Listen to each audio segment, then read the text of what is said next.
1 April 2026 पासून तुमचं pan card शांतपणे अधिक पॉवरफुल होणार आहे आणि जर तुम्ही या बदलांकडे दुर्लक्ष केलं तर ते तितकेच डेंजरस सुद्धा ठरू शकते।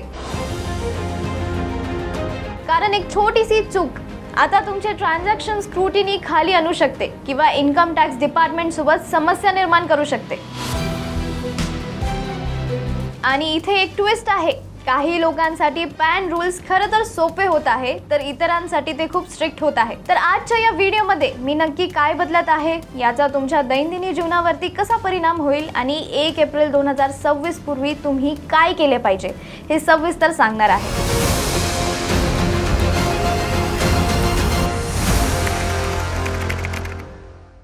हॅलो मित्रांनो, मी आहे निकिता दादासाहेब तुपे आणि तुमचं बॉसवाला मराठी चॅनलमध्ये खूप खूप स्वागत आहे। पॅन कार्ड वापरणे जितके सोपे दिसते, तुमच्या फायनान्शियल लाईफला ट्रॅक करण्यात त्याची भूमिका तितकीच मोठी असते। आणि आता नवीन इन्कम टॅक्स रूल 2026 अंतर्गत सरकार पॅन कसा वापरला जातो आणि तो कसा इश्यू केला जातो हे पूर्णपणे बदलत आहे। चला तर मग सर्वात मोठ्या बदलांपासून आपण सुरू करूया। मित्रांनो, यापूर्वी पॅन जवळपास प्रत्येक ठिकाणी आवश्यक होता।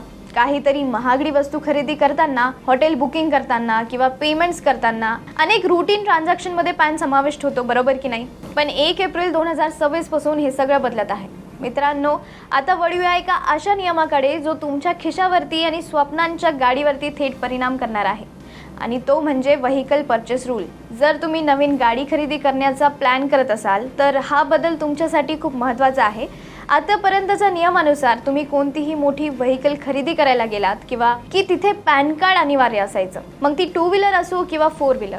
बहुतांश प्रकारांमध्ये पॅन कार्ड शिवाय व्यवहार पूर्ण होत नसत, पण आता सरकारने सामान्य माणसाला मोठा दिलासा दिला आहे। मित्रांनो, नवीन नियमानुसार पॅन कार्डची अनिवार्यता आता फक्त अशाच वाहनांसाठी असेल ज्याची व्हॅल्यू 5 लाख पेक्षा जास्त आहे। याचा साधा आणि सोपा अर्थ असा आहे की जर तुम्ही तुमच्या दैनंदिन वापरासाठी एखादी बाईक किंवा स्कूटर खरेदी करत असाल ज्याची किंमत 5 लाख रुपयांच्या आत आहे, तर आता तुम्हाला तिथे पॅन कार्ड देण्याची किंवा कागदपत्रांच्या कटकटीत पडण्याची अजिबात गरज भासणार नाही। बरोबर ऐकलं। आता तुम्हाला वाटत असेल की अचानक हे सगळे बदल कशासाठी, तर सरकारने हा बदल यासाठी केला आहे जेणेकरून मध्यमवर्गीय खरेदीदारांना छोट्या व्यवहारांसाठी आवश्यक डॉक्युमेंटेशन मधून सुटका मिळेल। त्यामुळे आता 5 लाखांच्या आतील वाहन खरेदी ही अधिक फास्ट आणि स्मूथ होणार आहे। पण लक्षात ठेवा, जर तुम्ही प्रीमियम सेगमेंट मधील गाडी किंवा कार घेणार असाल तर मात्र पॅन कार्ड अजूनही तितकाच महत्त्वाचा आहे। आता आपण गाडीबद्दल बोललो तर मी तुम्हाला प्रॉपर्टी ट्रान्झॅक्शन रूल बद्दल सांगते।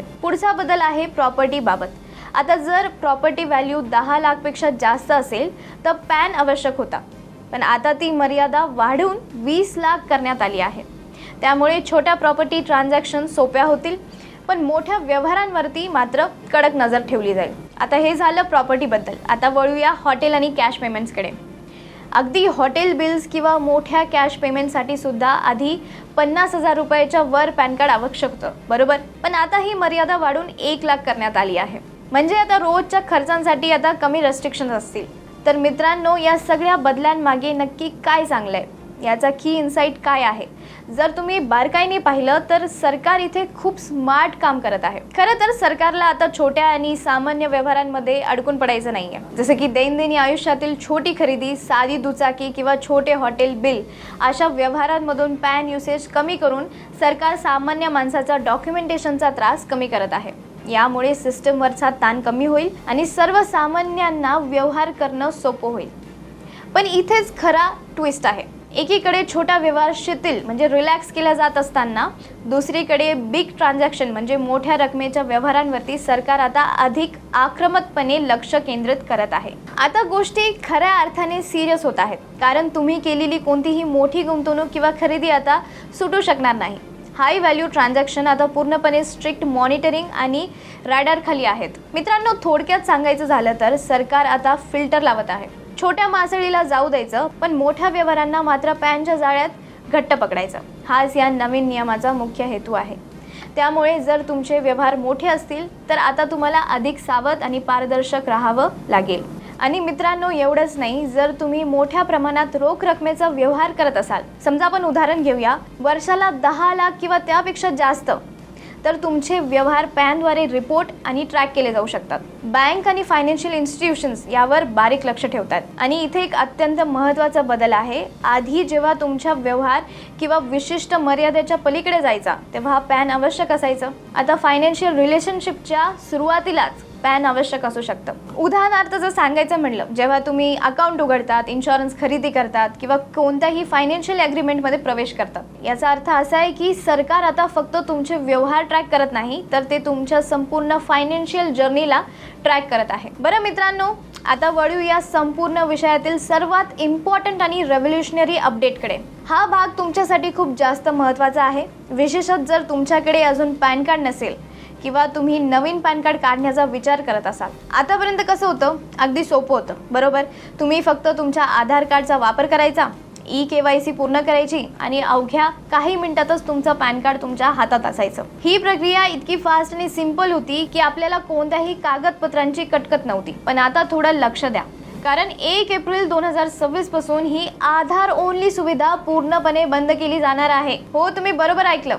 आता जर तुम्हाला नवीन पॅन कार्ड हवं असेल तर तुम्हाला जुन्या पद्धतीप्रमाणे अधिकृत आणि विस्तृत कागदपत्र द्यावेच लागतील. म्हणजे तुमची ओळख पटवण्यासाठी प्रूफ ऑफ आयडेंटिटी आणि तुमची जन्मतारीख सिद्ध करण्यासाठी proof of date of birth म्हणून birth certificate, 10th marksheet card, passport, voter ID किंवा ड्रायव्हिंग लायसन्स यासारखी ठोस कागदपत्रे तुम्हाला सोबत ठेवावी लागतील. आता तुम्ही विचार करत असाल की याचा काय परिणाम होईल, तर बघा मित्रांनो, आता पॅन कार्ड मिळवणं पूर्वीपेक्षा जास्त स्ट्रिक्ट आणि व्हेरीफाईड होणार आहे. मान्य आहे की यामुळे प्रक्रियेत थोडा जास्त वेळ लागेल, पण यामुळे व्यवहारांमध्ये पारदर्शकता येईल. सरकार नवीन पॅन ॲप्लिकेशन फॉर्म सुद्धा आणते, जे अशा प्रकारे डिझाईन केले आहेत की तुमचा अचूक डेटा गोळा करता येईल, फ्रॉड रोखता येईल आणि संपूर्ण सिस्टममध्ये एक स्टँडर्डायझेशन येईल.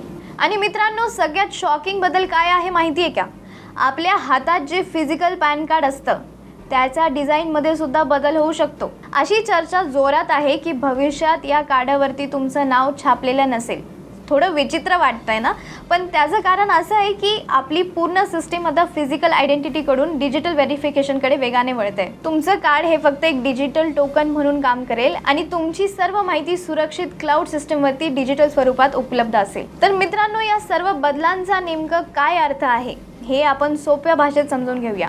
सर्वसामान्यांसाठी यामध्ये काही सकारात्मक बातम्या म्हणजे गुड न्यूज आहेत, जसे की आता दैनंदिन खर्चाच्या बाबतीत पॅन कार्डची कटकट लक्षणीयरित्या कमी होणार आहे. छोट्या व्यवहारांसाठी वारंवार पॅन कार्ड शेअर करण्याची गरज उरणार नसल्यामुळे सामान्य जनतेसाठी कॉम्प्लायन्स किंवा नियमाचे पालन करणे पूर्वीपेक्षा खूप सोपे होईल. मात्र या सोयीबाबत काही महत्त्वाचे इशारे म्हणजे इम्पॉर्टंट वॉर्निंग्स देखील आले आहेत. नवीन नियमानुसार हाय व्हॅल्यू ट्रान्झॅक्शन्स म्हणजेच मोठ्या आर्थिक व्यवहारांवरती सरकारचे अतिशय कडक ट्रॅकिंग असणार आहे. तसेच जर तुम्ही नवीन पॅन कार्डसाठी अर्ज करणार असाल, आधार कार्डवरती अवलंबून राहता येणार नाही. तुम्हाला अधिकृत कागदपत्रांची पूर्तता करावी लागेल. थोडक्यात सांगायचं झालं तर तुमचा पॅन आणि तुमची संपूर्ण फायनान्शियल ॲक्टिव्हिटी यांच्यातील लिंक आता अधिक मजबूत करण्यात आली आहे, ज्यामुळे मोठ्या व्यवहारांमध्ये पारदर्शकता वाढेल, पण नियमाचे उल्लंघन करण्यावरती कडक नजर ठेवली जाईल. यापूर्वी पॅन सर्वत्र वापरला जात होता, अगदी छोट्या गोष्टींसाठी सुद्धा. आता पॅन अधिक स्मार्ट होत आहे. छोट्या व्यवहारांमध्ये कमी दिसेल, पण मोठ्या पैशांच्या मागोवा घेण्यात हे अधिक पॉवरफुल असेल. तर मित्रांनो, 1 एप्रिल 2026 पूर्वी खात्री करा की तुमचे पॅन डिटेल्स बरोबर आहेत, तुमचे फायनान्शियल ट्रान्झॅक्शन स्वच्छ आहेत आणि जर तुमच्याकडे अजून पॅन कार्ड नसेल तर नियम कडक होण्यापूर्वी अप्लाय करा. कारण नवीन सिस्टममध्ये तुम्ही किती वेळा पॅन वापरता हे महत्त्वाचे नाही, तर तुमच्यावर किती बारीक लक्ष ठेवले जात आहे हे महत्त्वाचे आहे. जर तुम्हाला ही माहिती उपयुक्त वाटली असेल तर ज्याला याची गरज आहे त्यांच्यासोबत हा व्हिडिओ शेअर करा आणि पर्सनल फायनान्सवरील अशा सोप्या माहितीसाठी बॉसवाला मराठी चॅनलला सबस्क्राईब करायला विसरू नका. ब्रँड पार्टनरशिप आणि ॲडव्हर्टाइजमेंट इन्क्वायरीसाठी ईमेल करा brand@bosswala.com. व्हॉट्सअप करा 9108014192. बॉसवाला. Be the boss.